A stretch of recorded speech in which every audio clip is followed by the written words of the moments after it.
नमस्कार। सुशासन र सदाचारका गफहरू धेरै सुनियो। व्यवहारमा शासक प्रशासकहरू ठिक उल्टो गतिमा दौडिरहेका छन्।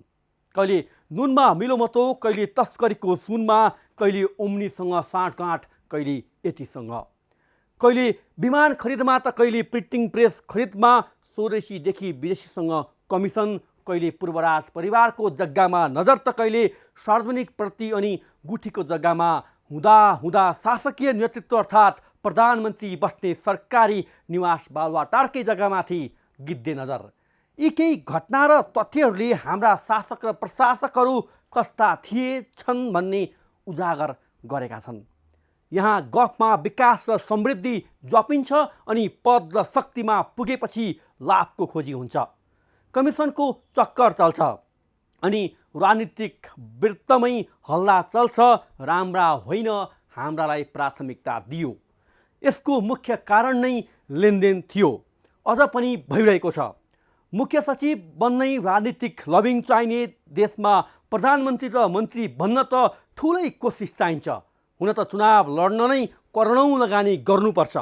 भोट माग्न र विजय उत्सव मनाउन लाभा लस्कर बोक्नै पर्छ। चुनाव अघिदेखि भोज भतेर जितेपछि भोज भतेर, राजनीति सप्रिय शासक प्रशासक सप्रिय नै हुन्, नेता सप्रिय, कार्यकर्ता जनता सप्रिय नै हुन्। यहाँ सप्रियता भन्दा बिग्रिँदा अर्थात् बिगार्दा मालामाल भइन्छ। ठुलो भ्रष्टाचार मध्येको एक वाइड बडी जहाज खरिद प्रकरणको अनुसन्धान नै गुमनाम बालुवाटार स्थित ललिता निवास र त्यसले चर्चेको 113 रोपनी सरकारी जग्गा हिनामिना प्रकरणको अनुसन्धानमै छलछाम। 175 जना विरुद्ध विशेष अदालतमा मुद्दा दायर भएको घटनाको मुख्य योजनाकार नेताहरूमाथि किन गरिँदैछ अनुसन्धानमा छलछाम? के खरदार र सुब्बा अनि केही पदाधिकारीको बलले मात्रै यो देशमा भ्रष्टाचार, अनियमितता, मनोमानी मौलाएको हो त? भ्रष्टाचार बढाउन, गैर कानुनी लेनदेन गर्न उक्साउने सिकाउने उच्च पदस्थ शासक प्रशासकमाथि पनि संवैधानिक अङ्गहरूले निष्पक्ष नियमन बढाउने कि? अब गफमा होइन, व्यवहारमा सुशासन र विकास चाहिएको छ। एउटा पदमा बारम्बार दौडिने नेताको पदको सङ्ख्यामा होइन, इमान्दारपूर्व काममा परिवर्तन चाहिएको छ। आउनुहोस् सुरु गरौँ आम जनताले बेहोरेको समस्या, अभाव र सरकारी सेवा सुविधाको झन्झट समाधानको सारथी बन्ने कार्यक्रम जनताको इजलास। म दीपक अर्याल। कार्यक्रमको सुरुवातमा हेरौँ यो झलक।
स्वागत छ कार्यक्रम जनताको इजलासमा।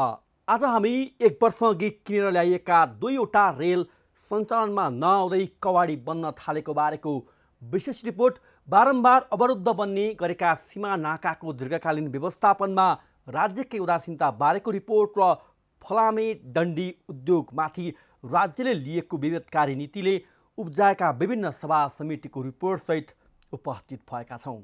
तपाईसँग पनि कुनै गुनासो र समस्या भए हामीलाई पठाउन सक्नुहुनेछ।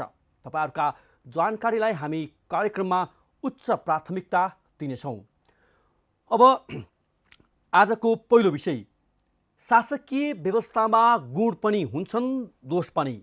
विगतको व्यवस्थालाई धेरैले आलोचना गरिरहँदा सङ्घीय लोकतान्त्रिक गणतन्त्रप्रति समेत असन्तुष्टिहरू चुलिन थालेका छन्। समृद्धि र आम नागरिकको जनजीविका नेताहरूको चुनावी गफमै समेत बन्दा कतिपय अवस्थाले शासकहरू देश र जनताप्रति बेमतलबी छन् भन्ने देखाएको छ। प्रसङ्ग हो धनुषाको इनरुवा रेलवे स्टेसनमा त्रिपाल उडाएर थन्काइएका 2वटा रेल। करिब 85 करोड खर्चेर किनिएका रेल राखेकै ठाउँमा कवाडी बन्ने अवस्था आउँदा समेत कहिलेबाट सञ्चालनमा आउँछ अनिश्चित छ। अझै पनि तामझामसहित ल्याइएका रेल सञ्चालनमा देखिएको अन्योलता र नागरिकमा बढ्न थालेको आक्रोशबारे प्रदेश 2 ब्युरोको सहयोगमा हाम्रो टिमले तयार पारेको यो विशेष रिपोर्ट हेर्नुहोस्।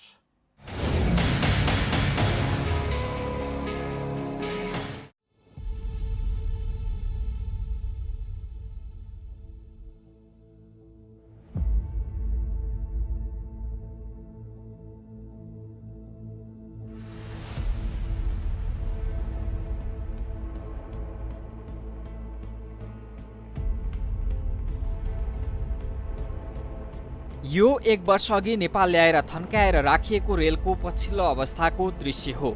जनकपुर जयनगर ब्रोडगेज लिगमा चलाउन 1 वर्षअघि अर्थात् 2077 असोज 2 गते भारतबाट तामझामसहित नेपाली झण्डा फहराउँदै ल्याएका 2 सेट रेल कहिलेबाट चल्ने निश्चित नहुँदा यसरी अलपत्र परेका हुन्।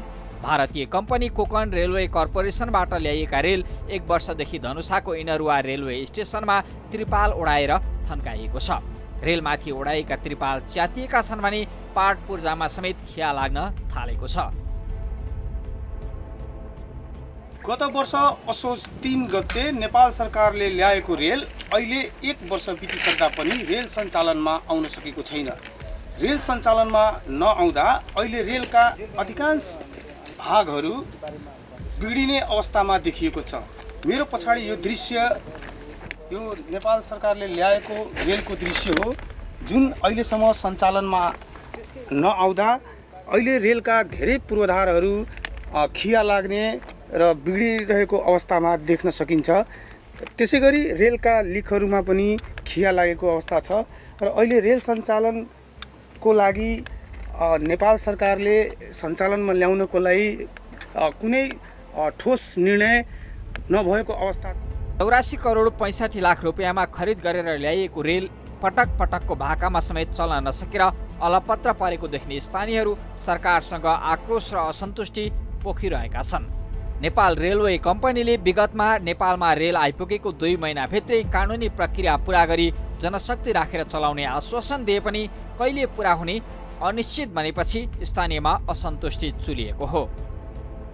जहिया से रेल के कार्यक्रम जे भेलै शुरुआत तहिया से लोग कहलकै कि सब कहलकै कि बहुत जल्दी चलते चलते चलते गाड़ी के बढ़ा दिल्कै ये ढाल ने गाड़ी चललै ने कुछ चललै। जो हाल रोजगार लोग करते सेहो बंद भ गेलै। ओहि के चलते जनता सब भूख पड़ि रहलै एक लेखे।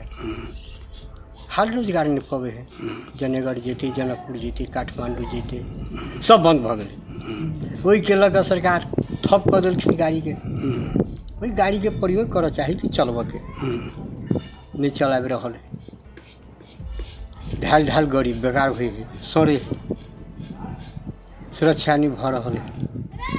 वही के सरकार के आप कंट्रोल कर चाही कि सुरक्षा करियो, ओकरा चलबियो। 2 साल से गाड़ी ये जब बैठल है, हाल रोजगार लोग करते साफे नहीं हुई है। बहुते जनता सब गुजरात करते सब भुखमरी है, आदमी के जाए आबे में बड़ दिक्कत हुई है, गाड़ी ढाल ढाल जब पुरान भैल जाए के जनकपुर में डेरा है विद्यार्थी सब हाँ विद्यार्थी और के जनेगढ़ में डेरा है, विद्यार्थी जाए आबे में बड़ा दिक्कत हो जाए है, जनेगढ़ जनक बहुते ठमन से है। कानुनी प्रक्रियाका कारण 1 वर्षदेखि थन्केका रेल नै कबाडीमा परिणत हुने खतरा बढ्न थालेको छ। कानुनी जटिलता त छँदैछ, रेल सञ्चालनका लागि निर्माणाधीन भौतिक संरचना, लिक, भवन, स्टेसन लगायतका संरचना समेत हस्तान्तरण हुन सकेको छैन। रेल सञ्चालनमा नआउँदै थुप्रै ठाउँमा भवन नै जीर्ण भइसकेका छन्। सबैभन्दा ठूलो समस्या बनेको रेल सञ्चालन सम्बन्धी कानुन बनाउन सरकारले देखाएको उदासीनताले समेत करोडौँमा किनिएको रेलमाथि राज्यले नै झेल गरिरहेको त छैन भन्ने प्रश्न जनकपुरवासीले गरिरहेका छन्। 1 वर्षदेखि पार्किङमा राखिएका रेलको यो हविगतले सरकार राज्यको पूर्वाधार संरक्षण र रेल सञ्चालन मार्फत नागरिकलाई सेवा दिन गम्भीर छैन भन्ने देखाएको छ। नेपाल सरकारले ल्याएको रेल एकै ठाउँमा 1 वर्षदेखि थन्किएर बस्दा रेलको रङ रोगन र त्यसै गरी अधिकांश मेसिनरी पार्ट्सहरूमा खिया लाग्ने क्रम पनि देखिन थालेको छ। नेपालको सरकारले ल्याएको रेल सञ्चालनमा आए पश्चात यहाँका स्थानीयहरूले धेरै नै रोजगारको आशा गरेका थिए र इनरुवाबाट जनकपुर पढ्न जाने र सरसामान खरिद गर्नका लागि आम सर्वसाधारणलाई सहज हुने भनिए तापनि अहिले रेल सञ्चालन हुन सकेको छैन, जसका कारण विभिन्न कठिनाइका साथ इनरुवा र जनकपुर आवत जावत गरिरहेको अवस्था। जयनगरदेखि बर्दिवाससम्म 69 किलोमिटर भौतिक पूर्वाधार तथा रेलवे लिक निर्माणको ठेक्का पाएको भारतीय इकन इन्टरनेसनल कम्पनीले प्रथम चरणमा जयनगर कुर्ता 35 किलोमिटरको लिक पूर्ण रूपमा तयार पारिसकेको छ। दोस्रो चरण अन्तर्गत धनुषाको कुर्थादेखि मौतरीको भङ्गहासम्म 17 किलोमिटर र तेस्रो चरणमा मौतरीको भङ्गहादेखि बर्दिवाससम्म 17 किलोमिटर खण्डमा रेल सेवा सञ्चालन गर्ने योजना पूरा हुन भने अझै केही समय लाग्ने देखिन्छ। यद्यपि तयारी अवस्थामा रहेको लिकमा समेत सरकारले रेल गुडाउन नसक्दा भारतसँग खरिद गरेका 2 रेल इन्जिन र बोगीको वारेन्टी पार्किङमा थन्काएरै सकिएको छ। 1 वर्षीय वारेन्टी सहित नेपाल रेलवेले गत वर्ष असोज 3 गते भारतसँग 2 बोगी सहितको इन्जिन सेट खरिद गरेकोमा सञ्चालनमा नआउँदै वारेन्टी सकिने अवस्था आउनु आफैमा लाजमर्दो विषय बनेको छ। परीक्षण भइसकेको इन्जिनमा समय समयमा स्टार्ट गर्नुपर्ने, मोबिल फेर्नुपर्ने, अन्य मर्मत समार पनि समय समयमा गर्नुपर्ने हुन्छ।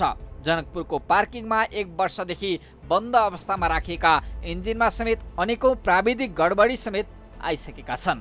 रेल सञ्चालन तथा व्यवस्थापन गर्न भन्दै ओली सरकारले वैशाख 22 गते ल्याएको अध्यादेश निष्क्रिय भएको छ। रेल सञ्चालन गर्न आवश्यक कानुन नै नबनेको अवस्थामा अध्यादेश समेत निष्क्रिय हुँदा रेल कहिलेदेखि चल्ने हो अझै अनिश्चित बनेको छ। आखिर के कस्ता कारणले रेल 1 वर्षदेखि त्रिपालभित्र थन्किएका छन् त? रेल नेपाल सरकारले खरिद गर्यो र रेल चलाउने सरकारको एउटा महत्त्वपूर्ण कार्यक्रम रहेर त्यो गरिएको हो। अब खरिद भयो, त्यसमा केही पूर्व तयारीमा केही कमी कमजोरी त पक्कै पनि रहेको हो, त्यसले गर्दाखेरि अलिकति ढिलो भएको। मुख्य समस्या त के हो भनेदेखि रेल सञ्चालनको लागि कानुन आवश्यक पर्छ। कानुन बनाउन समय लाग्यो, बीचमा कोभिडको समय थियो, साइडमा काम गर्न पनि केही समय, त्यहाँ पनि पूर्वाधारहरूमा पनि केही समस्या रह्यो, अनि त्यसपछि विशेष गरी कानुन नै रह्यो। अब कानुन नभइसक्दाखेरि रेल सञ्चालन गर्न सकिने अवस्था हुँदैन। अब मुख्य समस्याको रूपमा अहिले पनि त्यही नै छ। अध्यादेशको रूपमा आएको थियो रेल सम्बन्धी अध्यादेश, तर अहिले त्यो फेरि निष्क्रिय भएको अवस्था छ। त्यसले गर्दाखेरि समय लागिरहेको चाहिँ हो। महत्त्वपूर्ण कारण चाहिँ यही नै हो। कानुन बिना रेल ल्याउनु चाहिँ किन हुन्छ? अब त्यही मैले अघि नै भने अलि पूर्व तयारीको कमी चाहिँ पक्कै पनि हो, त्यसले गर्दाखेरि चाहिँ ढिलो भएको हो। र विशेष गरी यो र अर्को 1-2वटा कारण हेर्ने हो भनेदेखि पूर्वाधारहरू पनि हामीले बुझ्नुपर्ने हुन्छ। रेल सञ्चालन गर्नलाई भारत सरकारले बनाइदिएको हो पूर्वाधारहरू। अब त्यो पूर्वाधारहरू हामीले बुझ्नुपर्ने हुन्छ। त्यसको लागि स्ट्यान्डर्ड अपरेटिङ प्रोसिजर भनेर 2 देशको त्यसमा सिग्नेचर हुन्छ। अब त्यो पनि दुई देशको सहमतिमा बन्ने कुरा भयो। अब सञ्चालन गर्नको लागि त्यस अपरेटिङ प्रोसिजर्स त चाहियो नै। त्यसले गर्दाखेरि अब त्यसमा पनि साइन गर्नुपर्ने छ। त्यो तयारीमा अब एउटा बन्यो, बनिसकेपछि हामी कहाँ त्यो आउँछ, हामीले हेरिसकेपछि हामीलाई चित्त बुझेको कुराहरू हामीले ठिक छ भन्छौँ, चित्त नबुझेको कुरा यो कुरामा अलिकति हाम्रो अब्जेक्सन छ भनेर हामी पठाउँछौँ। अनि भारत सरकारले त्यसलाई हेरिसकेपछि त्यसमा जबसम्म सहमति हुँदैन तबसम्म त त्यस्तो कुराहरूमा त इजिली सजिलो गरेर अनि त्यसपछि हतार गरेर त गरिँदैन। अब त्यसले पनि केही समय लिएको हो। तत्कालीन भौतिक पूर्वाधार तथा यातायात मन्त्री रघुवीर महासेठले सन् 2019 को अक्टोबरसम्म रेल सञ्चालन भइसक्ने घोषणा गरे। लगत्तै पनि सन् 2019 र 20 को विवाह पञ्चमीमा रेल सञ्चालनको हल्ला चलाइयो। गएको चैत नवमीमा पनि रेल सञ्चालनमा ल्याउने भनिएको थियो। रेल विभागका पूर्व महाप्रबन्धक गुरु भट्टराईले समेत पटक पटक रेल चलाउने भाका सहितको आश्वासन बाँडे, तर अहिलेसम्म पनि रेल सञ्चालनका लागि चाहिने कानुन समेत बन्न सकेन। अहिलेका महाप्रबन्धकले समेत रेल सञ्चालनको अनिश्चिततामा विगत जस्तै आश्वासन बाँड्न थालेको यो भनाइ पनि सुनौ। यसभन्दा अगाडिको सरकारबाट अध्यादेश आयो, रेल आयो र त्यही अनुसार चाहिँ हामी अगाडि बढिरहेका थियौँ। ठ्याक्कै फेरि सरकार चाहिँ नयाँ सरकार बनेको छ र यो बिचमा संसद सुरु भइसकेपछि 2 महिना 60 दिनभित्रमा अध्यादेश स्वीकृत भइसक्नुपर्ने हुन्छ, त्यसमा सहमति भइसक्नुपर्ने हुन्छ। त्यो हुन सकेन, त्यसको मिति गुज्रेको छ। अहिले गुज्रेको हुनाले निष्क्रिय हुन पुगेको छ र पुनः रेल सञ्चालनको लागि अब कानुन त आउनै पर्यो। अब त्यसको तरिका त विभाग लेभल मैले त धेरै कुरा बोल्न पनि सक्दिनँ। त्यसमा त अब संसदबाट हुने कुराहरू हुन्, सरकारबाट राजनीतिक विषय पनि भयो। त्यो सायद त्यो अध्यादेश आउनु जरुरी छ, त्यो चाहिँ हामी त्यति भन्न सक्छौँ। नआइकन रेल सञ्चालन गर्न सकिँदैन। ठ्याक्कै टाइम अहिले फिक्स नगरौँ, तर यति भन्न सक्छु कि हाम्रो तयारी अब धेरै हदसम्म पुगिसकेको छ। कानुन आउनुपर्छ, कानुन आइसकेको 1 महिनाभित्रमा हामीले चलाउन चाहिँ सक्छौँ। नेपाल र भारत बीच भएको सम्झौता अनुसार सन् 2016 मेमै रेल सञ्चालनमा आइसक्नु पर्थ्यो, तर सम्झौताको समय सीमा 5 वर्ष नागिसक्दा पनि रेल सञ्चालन कहिले हुने यसै भन्ने अवस्था देखिँदैन। राज्य कोषबाट करोडौँ खर्चेर किनेका रेल समेत समयमा सञ्चालन गर्न नसक्ने सरकारले आम नागरिकलाई सार्वजनिक मञ्चबाट बाँडेका आश्वासन कसरी पुरा गर्ला? रेलको सपना बाँडेर सञ्चालनमा गरिएको यो हदसम्मको लापरवाहीले रेल विभागलाई बदनाम गरेको छ भने सरकारको लाचारी प्रकट गरेको छ।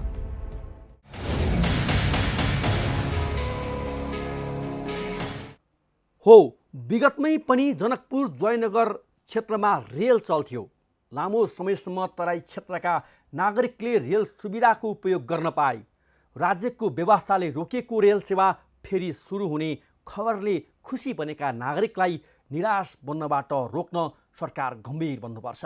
करोडौँ खर्चिएर किनिएको रेल तिरपालमै सडाउने नालायकी प्रवृत्तिबाट शासक प्रशासक नसचिँदासम्म हाम्रो खबरदारी निरन्तर रहनेछ। अब कार्यक्रममा अर्को विषय। नेपाल 2वटा विशाल देश चीन र भारतको बीचमा रहेको मुलुक। यहाँको निर्यातको हिस्सा निकै कम छ। विशेष गरी हामी आयातमुखी अर्थतन्त्र उन्मुखमा छौँ। केही सेवा तथा वस्तुको आयातमा भारततर्फको निर्भरता, केही निश्चित सेवा तथा वस्तुमा उत्तरी छिमेकी चीनसँगको निर्भरता टिकेका हामी सीमा नाकामा हुने बारम्बारको अवरोधबाट आजित छौँ। भारतसँगका केही सीमा र चीनसँगका अधिकांश सीमा नाकामा बेहोर्नु परेको अवरोध र दीर्घकालीन पहलमा राज्यबाट हुँदै आएको व्यवस्थाबारे हाम्रो टिमले तयार पारेको यो रिपोर्ट हेर्नुहोस्।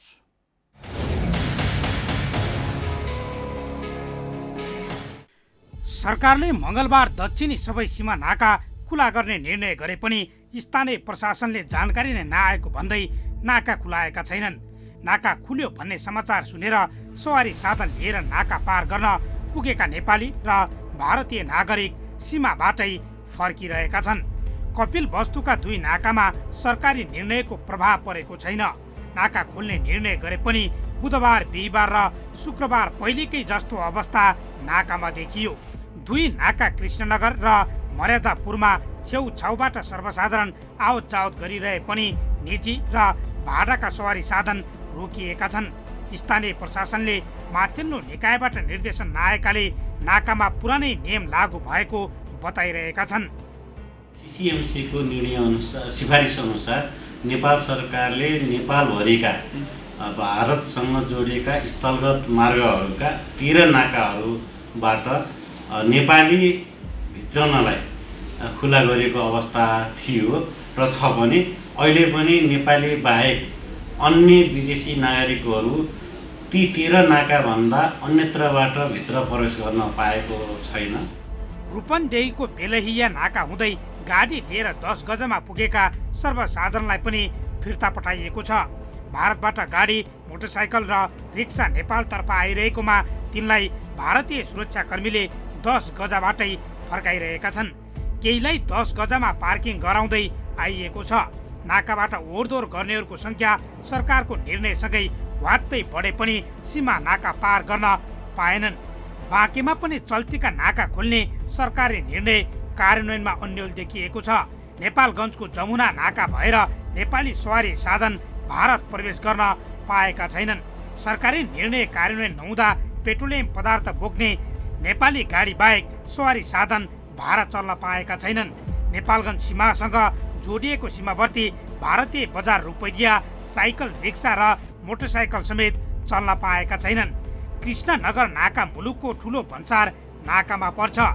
सरकारले अन्तर्राष्ट्रिय सीमा नाका खोल्ने निर्णय गरे पनि पश्चिम नवलपरासीको महेशपुर नाका र छोटी भन्सारको नाका पूर्ण रूपमा खुला भएको छैन। हाम्रो नेपाल भारत सीमा चाहिँ पटक पटक चाहिँ समाचारमा सुन्दा चाहिँ के छ भनेदेखि बार्डर खुल्छ अरे, तर हेर्दा त्यहाँ पुग्दा चाहिँ बार्डर बन्द छ।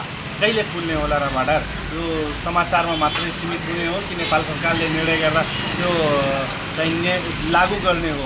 सर्वसाधारणलाई आउन जान एकदम अप्ठ्यारो परेछ। हामी रोटी बेटीको नाताको सम्बन्ध भएको कारणले हामी जानै पर्ने बाध्यता छ। भारतको रक्सोल सीमासँग जोडिएको वीरगञ्ज नाकाबाट मानिसहरूको आवागमन यतिखेर निर्वाह सुचारू छ। पैदल हिँडेर आउजाउ गर्न दिए पनि सवारी साधनलाई निषेध गरिँदा त्यस क्षेत्रको व्यवसाय प्रभावित भएको छ। कोरोना संक्रमण नियन्त्रण र रोकथामका लागि सरकारले 2076 चैत पहिलो सातादेखि सबै सीमा नाका बन्द गर्ने निर्णय गरेको थियो। पैदल आउजाउ खुलाए पनि सवारी साधन समेत खुलाउने बारे सरकारले मङ्गलबार निर्णय गरेको थियो। नेपाल र भारत सीमा नाका नखुलेपछि सर्वसाधारण चिन्तित बनेका छन्।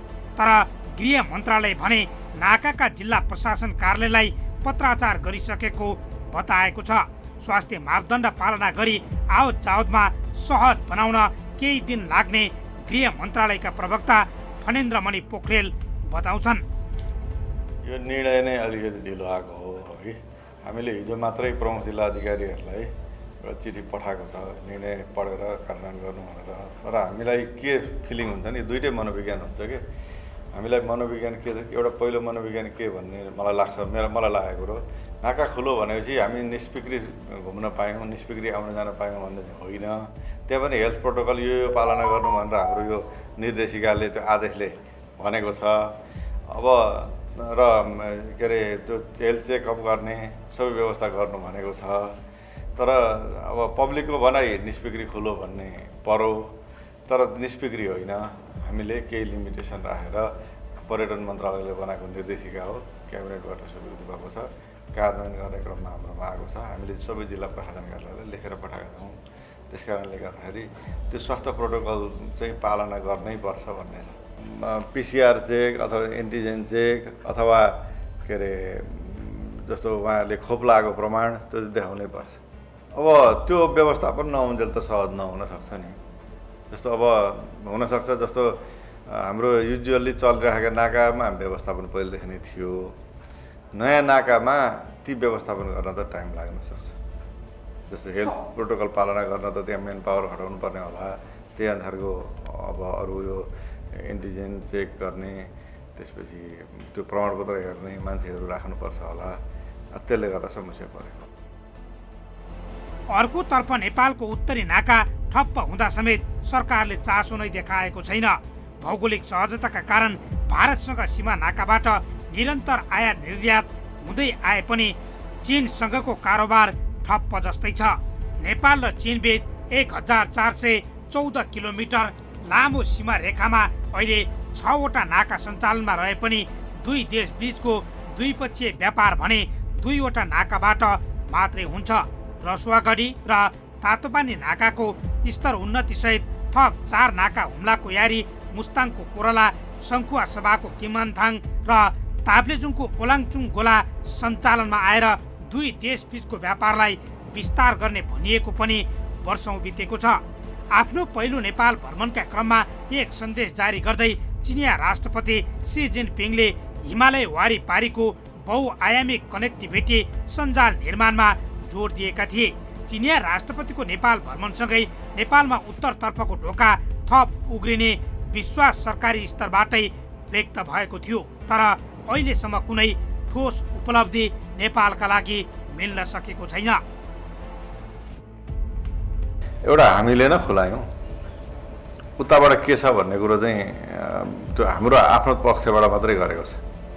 उताको कुरो चाहिँ हुन बाँकी छ जस्तो लाग्छ। जस्तो चाइनामा मैले सुन्दैछु उताबाट लगभग ठप्पै छ। ठप्पै छ भने उहाँको सरकारको नीति नै त्यो छ भनेपछि हामी त्यसमाथि अहिले त्यहाँ हुनसक्छ कोभिड सङ्क्रमण बढेको छ अथवा त्यस्तै हेल्थ केही प्रब्लमहरू छ भने त त्यो सरकारले त गर्न पायो।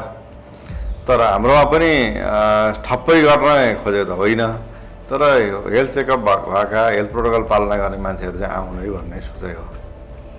हामीले पुरै ओपन नै चाहिँ गरेको होइन, फेरि त्यसरी पनि बुझ्नुपर्छ होला। अहिले पनि बारम्बार अवरुद्ध हुने चिनिया नाकाले समस्या दिइरहेको छ। चीनसँग भएको व्यापार तथा पारवान सम्झौता अनुसार जनवरी 1, 2020 देखि चीनले नेपाललाई तेस्रो देशबाट सामान ल्याउन पाउने गरी आफ्ना बन्दरगाहहरू प्रयोगका लागि खुल्ला गरेको बारे सूचित गराएको थियो। तर हालसम्म अन्य देशबाट आयात गरिने सामानहरू चिनिया बन्दरगाह र बाटो प्रयोग गरेर आउन सक्ने अवस्थाको सिर्जना नै हुन सकेको छैन। चिनिया बन्दरगाह प्रयोग गर्दा 21 दिनभित्रै सामान नेपाल आइपुग्ने ढुवानी खर्च घट्ने भनिए पनि उल्टो तातोपानी र रसुवा नाका बन्द हुँदा करिब 1 महिना लगाएर भारतबाट सरसामान आयात गर्न नेपाली व्यवसायीहरू बाध्य हुँदै आएका छन्।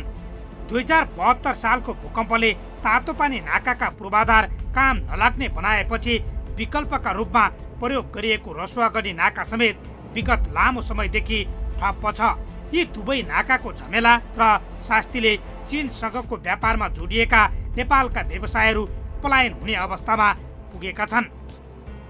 सबै अब इफेक्टिभ रेन्टहरू तिर्नेदेखि लिएर डेली हामीले दिनहरूको गुजारा गर्नलाई अलिकति समस्या भइरहेको हुन्छ। अब हामीहरूले एउटा सर्टेन टार्गेट गरेर मगाउने हुन्छ, त्यसबाटै हामीहरूले आय आर्जन गरेर ब्याज स्याज तिर्ने भन्ने हाम्रो प्लान हुन्छ। तर अब त्यो भने जस्तो सामानहरू नआउँदाखेरि, टाइममा नआइपुग्दाखेरि हामीहरूको अब लकडाउनले गर्दाखेरि पुरै तल के भन्नु तपाईँलाई, अब त्यो हामीहरूले भने सोचे जस्तै भइरहेको छैन। सबै मिस्टेक भए जस्तै भएर अलिकति डाउन भएको छ व्यापारहरू। त्यही हो। समुद्रबाट व्यापार गर्दा पनि कन्टेनरको भाउ रेट अहिले पहिला हामीले 1500-2000मा एउटा कन्टेनर गुवाङजौबाट हामीले कलकत्ताको पोर्टसम्म ल्याउन पाउँथ्यो भने अहिले त्यसको भाउ बढेर रेट बढेर अहिले $10-11 हजार पर्न आउँछ। यो भार चाहिँ हामी व्यापारीलाई पर्दाखेरि उपभोक्तालाई पनि पर्न जाने भार हो। दुवै नाका ठप्प हुँदा नेपाली व्यवसायीले खरिद गरेका अर्बौं मूल्य बराबरका सामान छिमेकी मुलुक चीनकै सडकमा अलपत्र छन्। कोरोना महामारीकै बीच चीनले अन्य देशसँग व्यापार सहजीकरणमा ध्यान दिएर व्यापार विस्तार गरिरहे पनि नेपालतर्फको नाका सहज बनाउनेतर्फ भने दुवै देशबीच उच्च स्तरमा सहमति जुट्न सकेको छैन। कोरोना महामारीसँगै नाका ठप्प हुँदा लुगा, जुत्ता र अन्य वस्तुको मूल्य पनि निकै बढेको छ।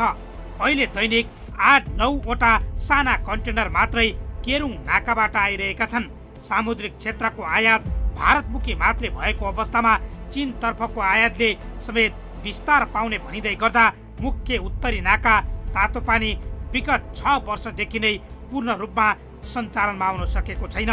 तातोपानी र केरुङ नाकामा बारम्बार अवरोध बेहोर्नु परे पनि सहज रूपमा सञ्चालनका लागि सरकारले कूटनीतिक पहल गर्न सकेको छैन।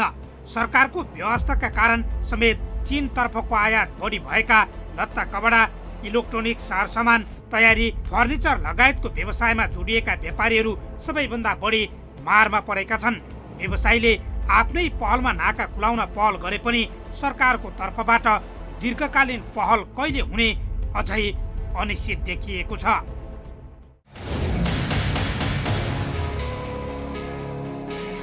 हो, भारततर्फ भन्दा चीनतर्फका नाकाहरूमा बढी अवरोध र समस्या छन्। त्यो पनि विगत 5-7 वर्षदेखि चीनतर्फबाट आयात हुने माल वस्तुसँग जोडेका कतिपय व्यावसायिक सीमा क्षेत्रको अवरोधका कारण वाक्क दिक्क बनेका छन्। निर्वाध सञ्चालनमा आउनुपर्ने नाकामा बारम्बार अवरोध गर्ने चिनिया प्रवृत्ति विरुद्ध सरकारले सफल कूटनीतिज्ञ पहल थालोस्। यसका लागि हाम्रो खबरदारी निरन्तर रहिरहनेछ।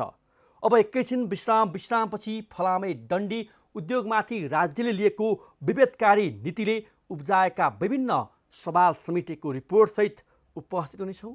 हामी सँगै रहनुहोला।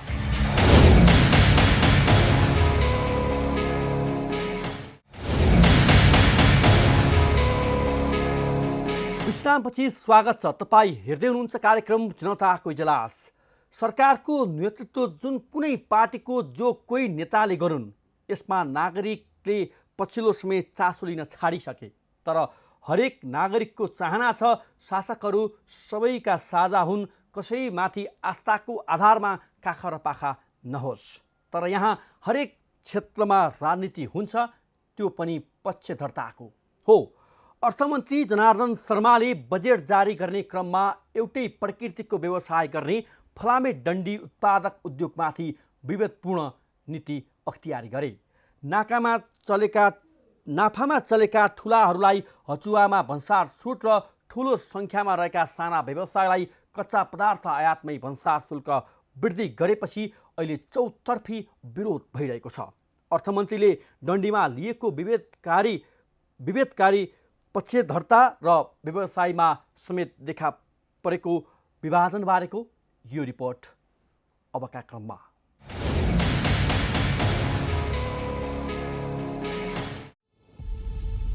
नेपाल स्टिल रोलिङ मिल्स एसोसिएसनले सरकारको अपरिपक्व नीतिका कारण 24वटा डन्डी उद्योग बन्द हुने अवस्थामा पुगेको छ।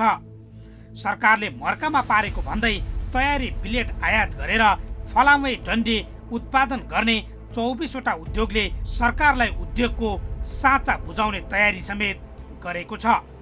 प्रतिस्थापन विधेयक मार्फत ल्याइएको आर्थिक वर्ष 2078-79 को बजेटमा गरिएको व्यवस्थाका कारण सरकारको नियत 6वटा डन्डी उद्योगलाई मात्र फाइदा दिलाउने रहेको आरोप पनि नेपाल स्टिल रोलिङ मिल्स एसोसिएसनको छ।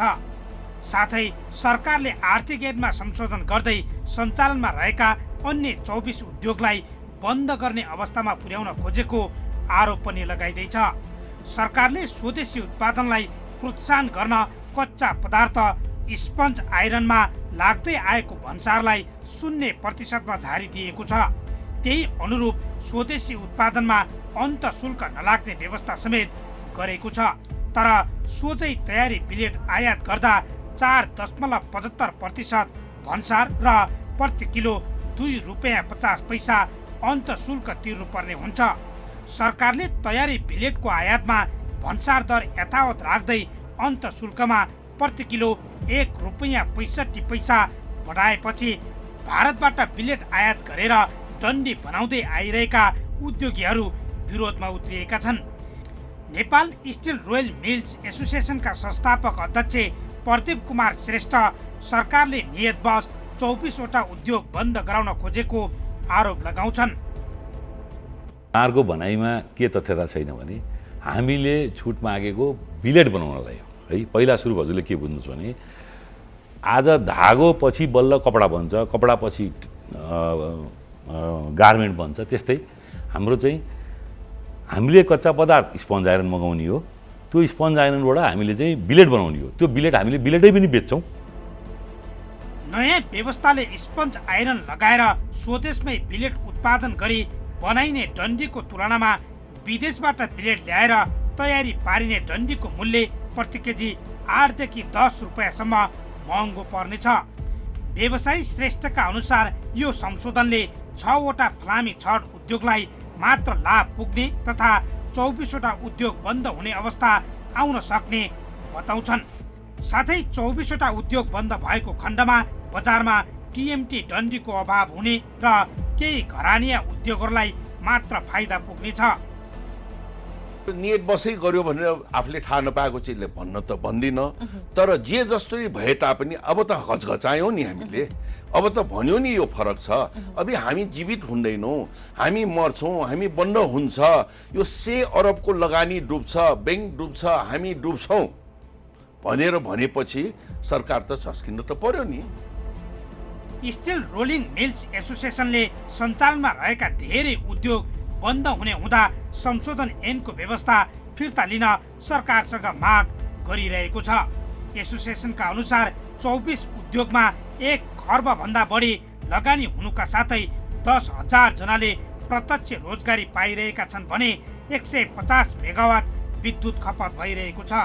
यस्तै सरकारलाई वार्षिक 70 अर्ब राजस्व सङ्कलन भइरहेको एसोसिएसनको दाबी छ। उता नेपाल भूकम्पीय जोखिम युक्त मुलुक भएको हुँदा बलियो र गुणस्तरीय निर्माणका लागि न्यूनतम 500 डी ग्रेडको डन्डी प्रयोग गर्नुपर्ने हुन्छ। साथै स्पन्ज आइरन ल्याएर उत्पादन गरिने फलामे छडमा 500 डी ग्रेड बराबरको गुणस्तर हुँदैन। अहिले एसोसिएसनले आफ्नो माग फिर्ता नगरेको खण्डमा उद्योगको साँचो बुझाउने तयारी समेत गरिरहेको छ।